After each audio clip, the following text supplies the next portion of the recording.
Hello friends, स्वागत है आपका डायनेमिक जीके विद रवि पे। इस वीडियो में हम लोग डिस्कस करेंगे झारखंड परीक्षा योद्धा बुक में अधिनियम और कानून के बारे में। बढ़ते हैं क्वेश्चन की तरफ। पहला क्वेश्चन है हमारा, छोटा नागपुर काश्तकारी अधिनियम 1908 से क्वेश्चन है, छोटा नागपुर अधिग्रहण अधिनियम कब पारित हुआ? सही उत्तर है ऑप्शन डी, 1908 में। व्याख्या है, छोटा नागपुर काश्तकारी अधिनियम 11 नवंबर 1908 को अस्तित्व में आया। यह अधिनियम संथाल परगना प्रमंडल के 6 जिलों को छोड़कर संपूर्ण झारखंड में प्रभावी है।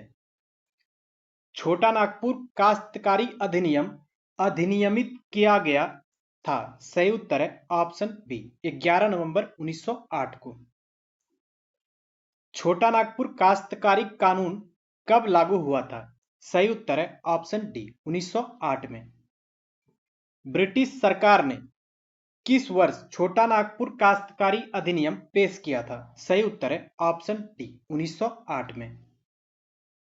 छोटा नागपुर टेनेंसी एक्ट यानी कि CNT डैश वर्ष में पारित किया गया था? सही उत्तर है ऑप्शन बी, 1908 में। नेक्स्ट क्वेश्चन है हमारा, CNT अधिनियम 1908 हेतु ब्लूप्रिंट किसने तैयार किया था? सही उत्तर है option A, John H Hoffman ने। व्याख्या है, छोटा नागपुर काश्तकारी अधिनियम 1908 का ब्लूप्रिंट जॉन एच हॉफमैन ने तैयार किया था। छोटा नागपुर काश्तकारी अधिनियम बनाने का मुख्य उद्देश्य भूमि पर अवैध कब्जे को रोकना था। छोटा नागपुर काश्तकारी अधिनियम बनाने से पूर्व छोटा नागपुर का जत्था तैयार किया गया था। इस सेटलमेंट में कुल 16 लाख रुपए खर्च हुए थे। छोटा नागपुर काश्तकारी अधिनियम के पूर्व प्रथम वर्ष का सर्वे ट्रवर्स सर्वे कहलाता है। CNT एक्ट के पूर्व दूसरे वर्ष का सर्वे कडेस्ट्रल सर्वे कहलाता है।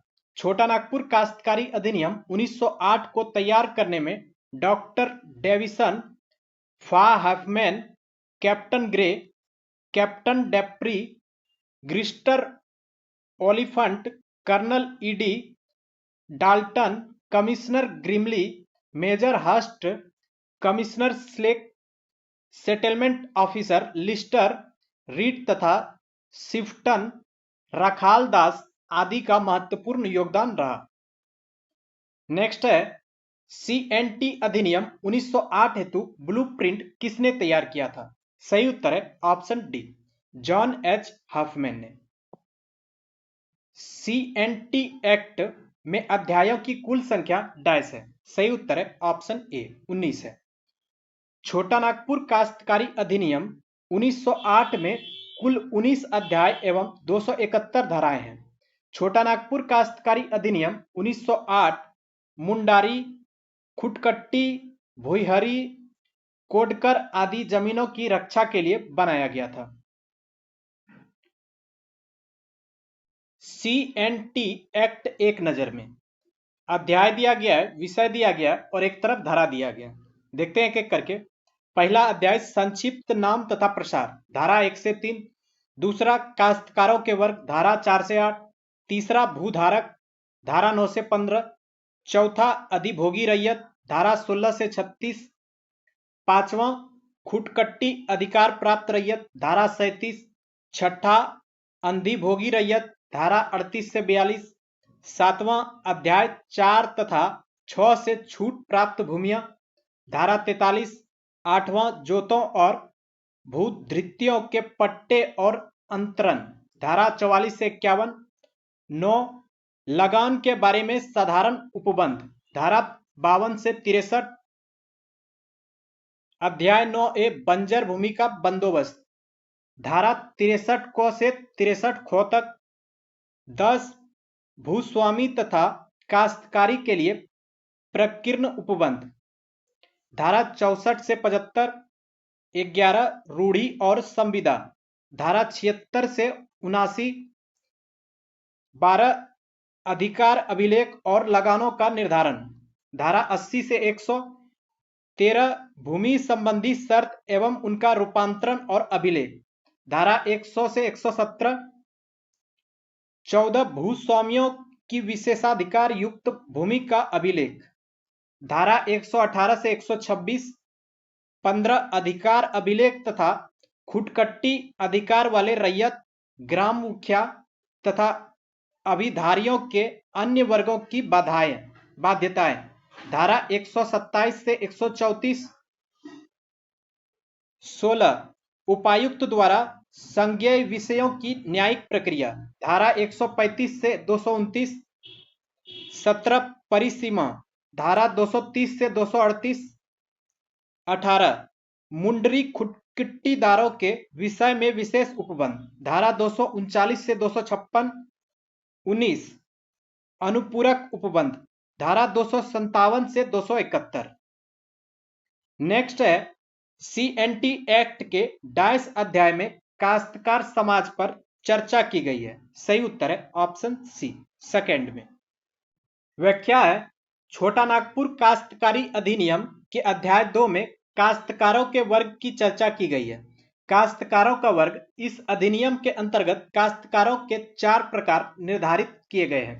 पहला भूधारक अथवा उपभूधारक, भूस्वामी को ही भूधारक और उनके वंशजों को उपभूधारक कहा गया है। दूसरा रैयत। रैयत मुख्य 3 प्रकार के हैं। क में है अधिभोगी रैयत, वैसे रैयत जिन्हें अपनी भूमि पर अधिभोगी का अधिकार है। ख में अनाधिभोगी रैयत, ऐसे रैयत जिन्हें अपनी भूमि पर अधिभोग अधिकार नहीं है। व्याख्या में आगे है गौ में बोला गया है खुटकट्टी रैयत, ऐसे रैयत जिन्हें खुटकट्टी अधिकार प्राप्त हो। तीसरा दर रैयत, ऐसे काश्तकार जो रैयत के अधीन हो। चौथा मुंडरी खुटकट्टीदार, जो मुंडाओं के द्वारा जंगल को साफ करके कृषि योग्य भूमि बनाया गया हो। छोटा नागपुर काश्तकारी अधिनियम 1908 की धारा डैश के तहत अनुसूचित जनजाति या पिछड़ा वर्ग या अनुसूचित जाति भूमि के हस्तांतरण पर प्रतिबंध प्रदान की गई है। सही उत्तर है ऑप्शन ए 46। व्याख्या है छोटा नागपुर काश्तकारी अधिनियम 1908 की धारा 46 के तहत अनुसूचित जनजाति या पिछड़ा वर्ग या अनुसूचित जाति भूमि के हस्तांतरण पर प्रतिबंध प्रदान की गई है।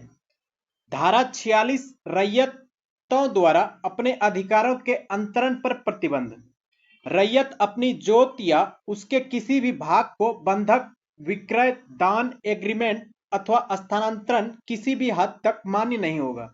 लेकिन क में बोला गया है यदि अधिभोगी रैयत जो किसी अनुसूचित जनजाति का सदस्य हो तो उपायुक्त की अनुमति से अपनी जोत के किसी भाग का विक्रय, दान या अंतरण उसी को कर सकता है जो अधिभोगी रैयत के स्थानीय थाना का निवासी हो एवं अनुसूचित जनजाति का सदस्य हो। ख में बोला गया है यदि अधिभोगी रैयत अनुसूचित जाति या पिछड़े वर्ग का सदस्य हो तो उपायुक्त की अनुमति से अपनी जोत या उसके किसी भाग को विक्रय, विनिमय, दान, वसीयत या पट्टे द्वारा किसी व्यक्ति को अंतरित कर सकेगा जो यथास्थिति अनुसूचित जाति या पिछड़े वर्ग का सदस्य हो और उसी जिले का निवासी हो। गौ में बोला गया है यदि कोई अधिभोगी रैयत अपनी जोत या उसकी किसी भाग का अंतरण, विक्री, वसीयत, दान के द्वारा किसी कोऑपरेटिव सोसाइटीज को राष्ट्रीयकृत बैंक अथवा केंद्र सरकार अथवा राज्य सरकार के कोई उपक्रम को स्थानांतरित करता है तो कर सकता है। घ में बोला गया है यदि कोई भोगी रैयत सामान्य जाति का सदस्य हो तो वह किसी को भी बिक्री कर सकता है। नेक्स्ट क्वेश्चन है हमारा धारा 46 के तहत बेदखली के समय डैश वर्ष है जिसके तहत इस अवधि की समाप्ति के बाद प्रतिकूल कब्जे में रही भूमि का हस्तांतरण परिपूर्ण होगा। सही उत्तर है ऑप्शन डी 12। व्याख्या है धारा 46 के तहत बेदखली के समय 12 वर्ष है जिसके तहत इस अवधि की समाप्ति के बाद प्रतिकूल कब्जे में रही भूमि का हस्तांतरण परिपूर्ण होगा। धारा 46(4) को उपायुक्त स्वप्रेरणा से या किसी ऐसे अधिभोगी रैयत द्वारा जो अनुसूचित जनजाति का सदस्य हो अंतरण का वातिलीकरण इस आधार पर कराने के लिए अंतरण उपधारा 1 के द्वितीय परंतु के खंड क के उल्लंघन में किया गया था, तो उपायुक्त ऐसे आवेदन के संबंध में नियम से जांच करेगा, परंतु ऐसा कोई आवेदन उपायुक्त द्वारा तब तक ग्रहण नहीं किया, इसी में व्याख्या आगे है, किया जाएगा जब तक कि अधिभोगी अभिधारी ने अपनी जोत या उसके किसी भाग के अंतरण की तारीख से 12 वर्ष की समयावधि के भीतर उसे फाइल न किया हो। नेक्स्ट है छोटा नागपुर काश्तकारी अधिनियम 1908 की धारा 71A, जो अनुसूचित जनजातियों के गैर कानूनी रूप से अंतरण किए गए जमीन में अनुसूचित जनजाति के सदस्य का अधिकार बहाल करने की शक्ति प्रदान करता है। इसे डैश कानून द्वारा डाला गया है।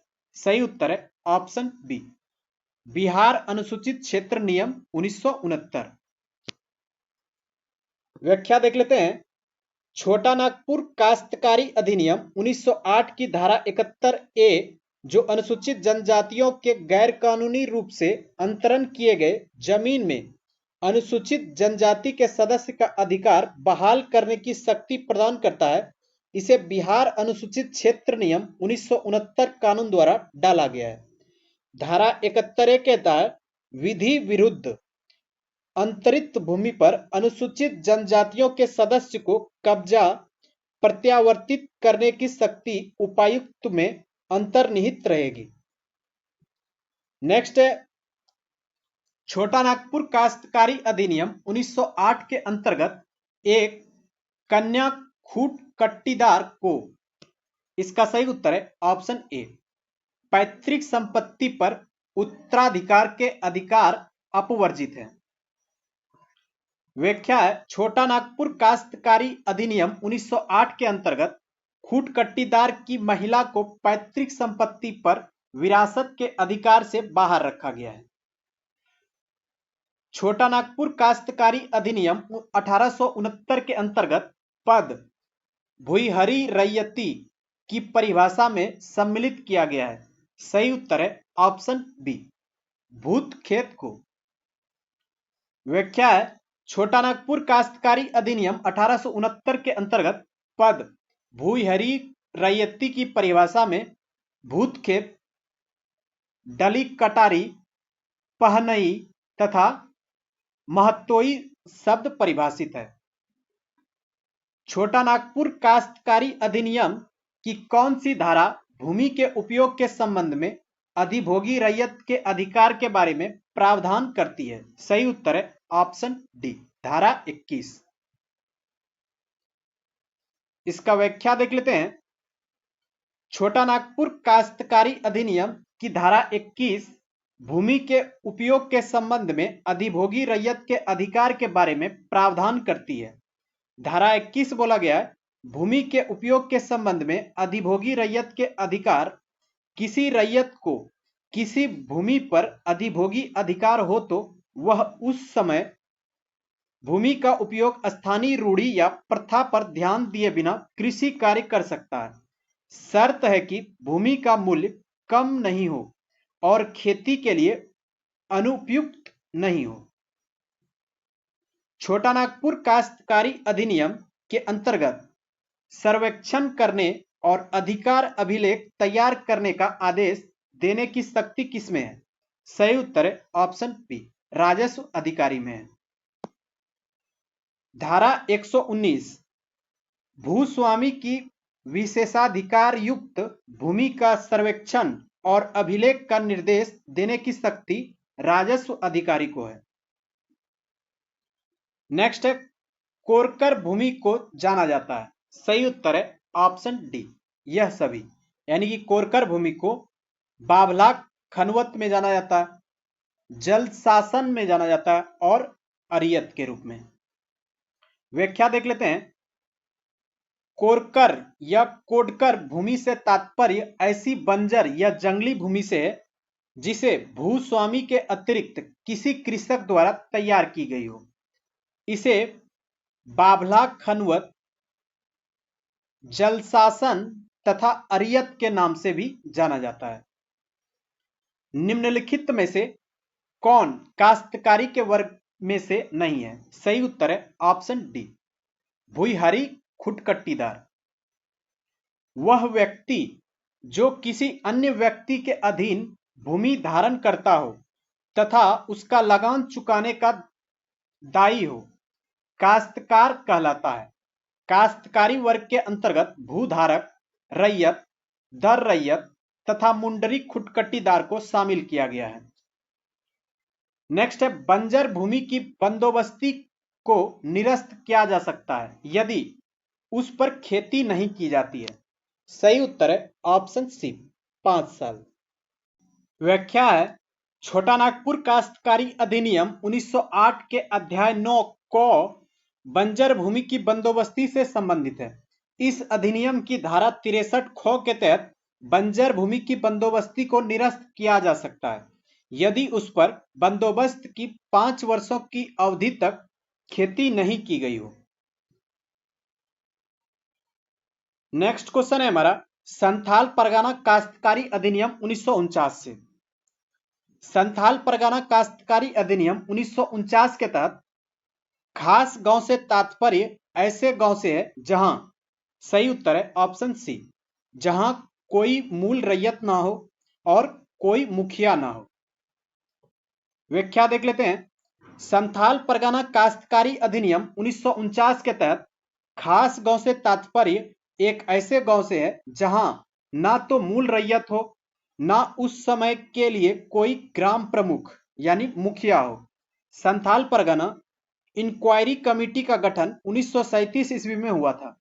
संथाल परगना इंक्वायरी कमेटी 1937 की अनुशंसा के आधार पर संथाल परगना काश्तकारी अधिनियम 1949 का निर्माण किया गया। यह अधिनियम 1949 में लागू किया गया। यह अधिनियम संथाल परगना के भूस्वामियों और रैयतों के हित में इनकी भूमि की सुरक्षा में बनाया गया। यह 13 अप्रैल 1949 से अनुपूरक उपबंध के रूप में लागू है। झारखंड के सिर्फ संथाल परगना प्रमंडल में संथाल परगना काश्तकारी अधिनियम 1949 लागू है। यह संथाल परगना प्रमंडल के कुल 6 जिले दुमका, जामताड़ा, गोड्डा, पाकुड़, साहेबगंज, देवघर में लागू है। संथाल परगना काश्तकारी अधिनियम 1949 में कुल 9 अध्याय तथा 72 धाराएं हैं। नेक्स्ट है, संथाल परगना काश्तकारी अधिनियम 1949 के तहत गांव के मुखिया का पद, सही उत्तर है ऑप्शन बी, अहस्तांतरणीय।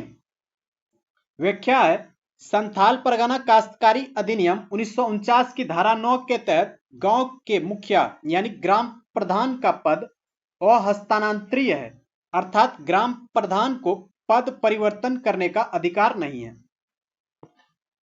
संथाल परगना अधिनियम 1949 की धारा डैश के तहत जमीन जो किसी भी रूप में दर्ज नहीं किया गया है वो मूल रैयत का जोत यानी निजी जोत या मूल रैयती जोत यानी अधिकृत जोत माना जाएगा। सही उत्तर है ऑप्शन डी, 10। व्याख्या देख लेते हैं, संथाल परगना अधिनियम 1949 की धारा 10 के तहत जमीन जो किसी भी रूप में दर्ज नहीं किया गया है वो मूल रैयत का जोत यानी निजी जोत या मूल रैयत जोत यानी अधिकृत जोत माना जाएगा। संथाल परगना काश्तकारी अधिनियम 1949 की धारा 33 के अंतर्गत कोई भी बंजर भूमि का बंदोबस्त रद्द करने के योग्य है अगर उसमें 22 वर्ष तक कृषि न किया गया हो। सही उत्तर है ऑप्शन सी, 5 वर्षों तक।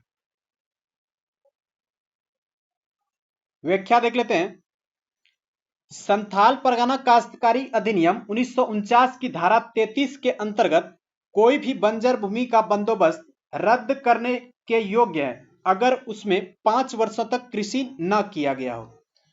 धारा 33 के तहत बंजर भूमि की बंदोबस्ती रद्द की जाएगी यदि 5 वर्षों के भीतर आबाद न की जाए। ऐसी भूमि जो उपायुक्त रीति से बंदोबस्त की गई हो और 5 वर्ष के तक इसे आबाद नहीं किया गया हो तो उपायुक्त द्वारा बंदोबस्ती रद्द कर दी जाएगी। संथाल परगना काश्तकारी अधिनियम 1949 की धारा 22 के तहत एक रैयत किसी परिस्थिति में अपनी जोत भूमि को एसडीओ और मुखिया जी या मूल रैयत को सूचना देकर अस्थायी रूप से कृषि हेतु न्यास में रख सकता है। सही उत्तर है ऑप्शन डी, इनमें से सही। यानी कि गांव में अस्थायी अनुपस्थिति की स्थिति में, हाल चलाने लायक बैलों की कमी की स्थिति में, और रैयत के विधवा या नाबालिग होने की स्थिति में। ये तीनों सही है। व्याख्या है, धारा 22 न्यास पर कृषि के लिए अस्थायी रूप से अपना क्षेत्र रैयत दे सकता है। धारा 20-21 के अंतर्गत रैयत की अस्थायी अनुपस्थिति, बीमारी या शारीरिक अक्षमता, हल बैल की क्षति, नाबालिग अथवा विधवा होने की स्थिति में अपनी जोत को अस्थायी रूप से किसी न्यास को मूल रैयत या भूस्वामी एवं अनुमंडल पदाधिकारी को सूचना देकर दे सकता है। बाद में रैयत स्वयं फिर अपने नहीं जोतता है तो 10 वर्ष की अवधि के बाद जोत छोड़ दिया समझा जाएगा। संथाल परगना काश्तकारी कानून कब लागू हुआ? इसका उत्तर अधूरा है, तो इसका व्याख्या देख लेते हैं। अंग्रेजों द्वारा 1876 में संथाल परगना काश्तकारी अधिनियम यानी कानून पारित किया गया, जिसमें आदिवासियों को शोषण के खिलाफ कुछ सुरक्षा प्रदान की। यह अधिनियम बंगाल के साथ झारखंड की सीमा के साथ संथाल परगना क्षेत्र में गैर आदिवासियों को आदिवासी भूमि की बिक्री पर रोक लगाता है। स्वतंत्रता के पश्चात संथाल परगना काश्तकारी अधिनियम 1949 संथाल परगना प्रमंडल में काश्तकारी का पहला संहिताबद्ध कानून है। संथाल परगना काश्तकारी अधिनियम की कौन सी धारा रैयत के अधिकारों के अंतरण का प्रावधान करती है? सही उत्तर है ऑप्शन सी, धारा 20। व्याख्या है, संथाल परगना काश्तकारी अधिनियम की धारा 20 रैयत के अधिकारों के अंतरण का प्रावधान करती है। धारा 20 में है, रैयत के अधिकार का हस्तांतरण, विक्रय, दान, बंधक, विक्रय पत्र, पट्टा या इकरारनामा के द्वारा अपनी जोत का हस्तांतरण दूसरे व्यक्ति को कर सकता है, लेकिन यदि अधिकार अभिलेख में इसका प्रावधान उल्लेखित है। संथाल परगना काश्तकारी अधिनियम की कौन सी धारा रैयती भूमि के विनिमय के बारे में प्रावधान करती है? सही उत्तर है ऑप्शन ए, धारा 23। व्याख्या देख लेते हैं।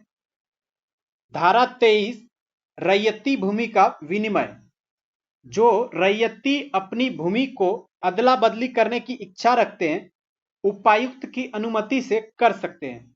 इसमें इस बात का ध्यान रखा जाता है कि अदला बदली की जाने वाली भूमि एक ही गांव या आसपास के गांव में हो तथा भूमि का मूल्य समान होना चाहिए। संथाल परगना काश्तकारी अधिनियम के अंतर्गत सभी आवेदन दिए जाएंगे। सही उत्तर है ऑप्शन ए, वाद हेतु के उत्पन्न होने के 1 साल के भीतर।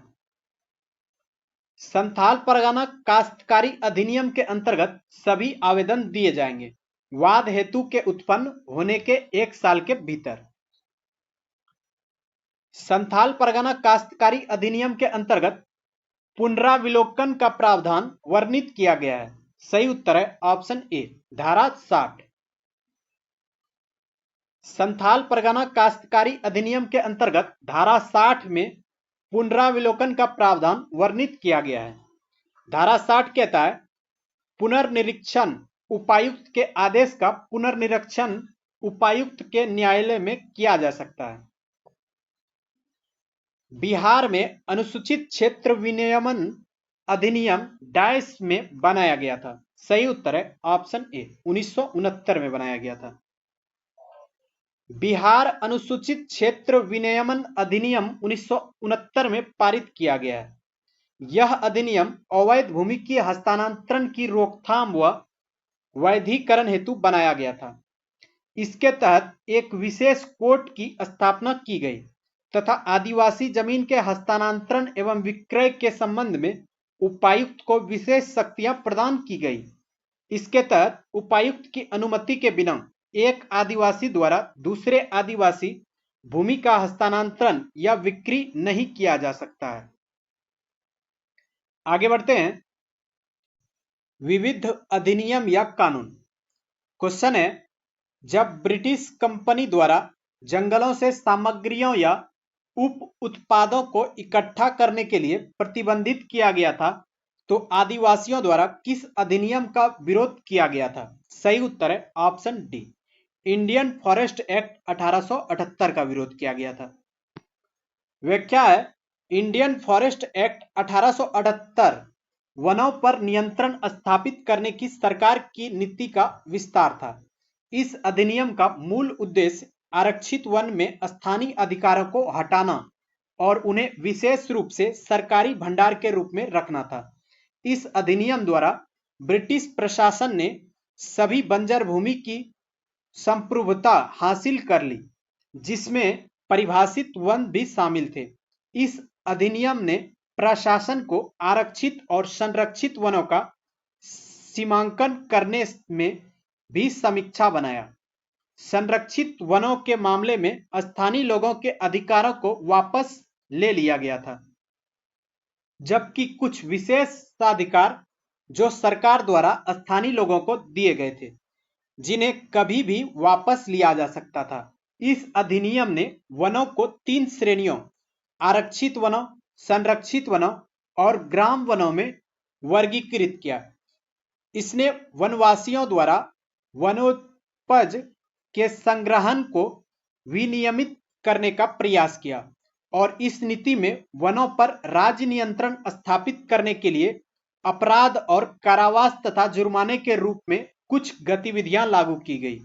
इस अधिनियम का आदिवासियों द्वारा विरोध किया गया था। नेक्स्ट क्वेश्चन है हमारा, यूल रूल 1856 झारखंड के निम्नलिखित में से किस क्षेत्र के लिए लागू किया गया था? सही उत्तर है ऑप्शन सी, संथाल परगना के लिए। व्याख्या है, संथाल विद्रोह 1855 ईस्वी के परिणाम स्वरूप संथाल परगना जिले का निर्माण हुआ। 1855 में अधिनियम संख्या 37 के द्वारा भागलपुर एवं वीरभूम जिले के कुछ भागों जो संथाल विद्रोह से प्रभावित थे को मिलाकर संथाल परगना नामक नए जिले का सृजन किया गया। बाद में इस अधिनियम का नाम बदलकर संथाल परगना अधिनियम 1855 कर दिया गया। संथाल परगना के वैधानिक इतिहास की शुरुआत संथाल पुलिस रूल 1856 से होती है। 29 दिसंबर 1856 ईस्वी को संथाल पुलिस नियमावली 1856 बनाया गया। इस नियमावली को भागलपुर के तत्कालीन कमिश्नर जॉर्ज यूल ने बनाया था, इसलिए उनके नाम पर इसे यूल रूल भी कहा जाता है। यूल रूल संथाल परगना क्षेत्र में लागू किया गया था। नेक्स्ट है, कौन सी प्रशासनिक व्यवस्था भारत की प्रथम गणतांत्रिक व्यवस्था का उदाहरण प्रस्तुत करती है? सही उत्तर है ऑप्शन डी, सेव्ड मंकी प्रशासन। सेव्ड मंकी प्रशासन भारत की प्रथम गणतांत्रिक व्यवस्था का उदाहरण प्रस्तुत करती है। छोटा नागपुर का क्षेत्र ब्रिटिश शासन के अंतर्गत कब आया था? सही उत्तर है ऑप्शन बी, 1765 में। 1765 ईस्वी में इलाहाबाद संधि के माध्यम से बिहार, बंगाल और उड़ीसा की दीवानी अधिकार ईस्ट इंडिया कंपनी को दिया गया। तब छोटा नागपुर अंग्रेजों के अधीन आ गया, अर्थात छोटा नागपुर का क्षेत्र 1765 ईस्वी में ब्रिटिश शासन के अंतर्गत आया। भूमि का स्वामी भूमि अधिग्रहण, पुनर्वास एवं पुनर्स्थापन अधिनियम 2013 के तहत किसको माना जाता है? सही उत्तर है ऑप्शन डी, उपरोक्त सभी, यानी भूमि रिकॉर्ड में स्वामी दर्ज हो। जंगल अधिकार को जंगल अधिकार अधिनियम 2006 में मान्यता और पट्टा अधिकार का मालिक, ये तीनों सही है। भूमि अधिग्रहण, पुनर्वास एवं पुनर्स्थापना अधिनियम 2013 के तहत ऐसे व्यक्ति को भूमि का स्वामी माना गया है जिसका नाम भूस्वामी के रूप में दर्ज हो। वह व्यक्ति जिसे वन अधिकार अधिनियम 2006 के तहत वन अधिकार प्राप्त हो तथा वह व्यक्ति जिसे पट्टा जारी करने का अधिकार प्राप्त हो। नेक्स्ट है, छोटा नागपुर में विल्किंसन कानून कब लागू हुआ? सही उत्तर है ऑप्शन डी, 1837 में। व्याख्या है, कोल्हान क्षेत्र में लगातार हो रहे विद्रोहों के मूल समाधान करने हेतु विल्किंसन रूल बनाया गया। यह रूल 1832 में हुए कोल विद्रोह का परिणाम था। इसके तहत कुल 31 नियम बनाए गए थे। छोटा नागपुर में विल्किंसन कानून 1837 ईस्वी में लागू हुआ। नेक्स्ट क्वेश्चन है, झारखंड भाड़ा नियंत्रण अधिनियम 2011 के अंतर्गत सलामी शुल्क या इसी तरह का कोई अन्य राशि भवन के किराया के अतिरिक्त नहीं होगा। सही उत्तर है ऑप्शन ए, 1 महीने के किराया से। व्याख्या है, झारखंड भवन यानी पट्टा, किराया और बेदखली नियंत्रण अधिनियम 2011 झारखंड राज्य में इमारतों को किरायों पर देने और उनके किरायों को विनियमित करने और वहां से किराएदारों की अनुचित बेदखली को रोकने के लिए एक अधिनियम है। इस अधिनियम में 1 महीने से अधिक के किराए का प्रीमियम, सलामी, जुर्माना या अग्रिम दावा शामिल है या प्राप्त नहीं किया जा सकता है। इसके तहत किसी भी व्यक्ति के लिए किसी भवन की किराएदारी के अनुदान, नवीनीकरण या निरंतरता, किसी भी प्रीमियम, सलामी, जुर्माना या किराए का भुगतान के अलावा किसी अन्य राशि के भुगतान पर दावा करना या प्राप्त करना वैध नहीं होगा। ऐसी इमारत के 1 महीने के किराए से अधिक किसी भी राशि का अग्रिम किराया के रूप में भुगतान नहीं किया जाएगा।